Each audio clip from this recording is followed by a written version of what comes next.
அஸ்ஸலாமு அலைக்கும் வரஹ்மத்துல்லாஹி வபரகாத்துஹு. தினமும் ஒரு ஹதீஸ்.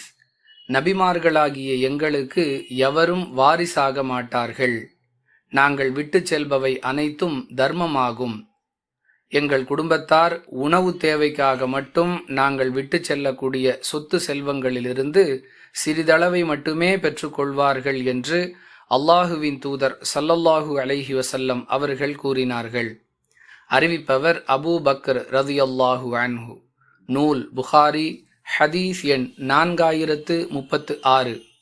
அன்பிற்குரிய அல்லாஹுவின் நல்லடியார்களே, ஒரு இறை தூதருடைய மகன் அவருடைய வாரிசு என்பதற்காக அவர் தன்னையும் நபியாக அறிவித்து கொள்ள முடியாது. தூதுத்துவம் என்பது அல்லாஹுவால் தேர்வு செய்யப்பட்டு வழங்கப்படக்கூடிய ஓர் அம்சம். அதேபோன்று நபிமார்கள் விட்டு செல்லக்கூடிய சொத்து செல்வங்களுக்கும் யாரும் வாரிசு உரிமை கொண்டாட முடியாது. அவர்களுடைய மனைவிமார்களுடைய உணவு தேவைக்காக மட்டும் அதிலிருந்து சிறிதளவை பெற்றுக்கொள்ள அனுமதி உண்டு.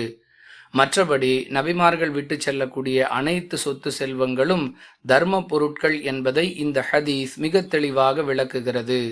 இதற்கு என்ன காரணம், ஏன் இப்படிப்பட்ட ஒரு சட்டத்தை அல்லாஹ் இயற்றி இருக்கிறான் என்றெல்லாம் பலரும் கேள்வி கேட்பார்கள். அன்பிற்குரியவர்களே, இதற்கு இதுதான் காரணம் என்று அல்லாஹுவோ அவனுடைய தூதரோ சொல்லாத பொழுது நாமாக கற்பனை செய்து நம்முடைய அறிவுக்கு இது சரி என்று படுகிறது, நம்முடைய சிந்தனைக்கு இதுதான் இதற்கு காரணமாக இருக்க முடியும் என்றெல்லாம் கூறுவதற்கு இஸ்லாத்தில் ஒருபோதும் அனுமதி இல்லை என்பதை கவனத்தில் கொள்ள வேண்டும்.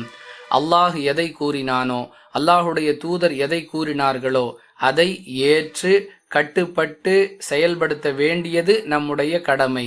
இதை தவிர மார்க்கத்தில் நம்முடைய அறிவை புகுத்துவதற்கு நமக்கு எந்த அனுமதியும் இல்லை.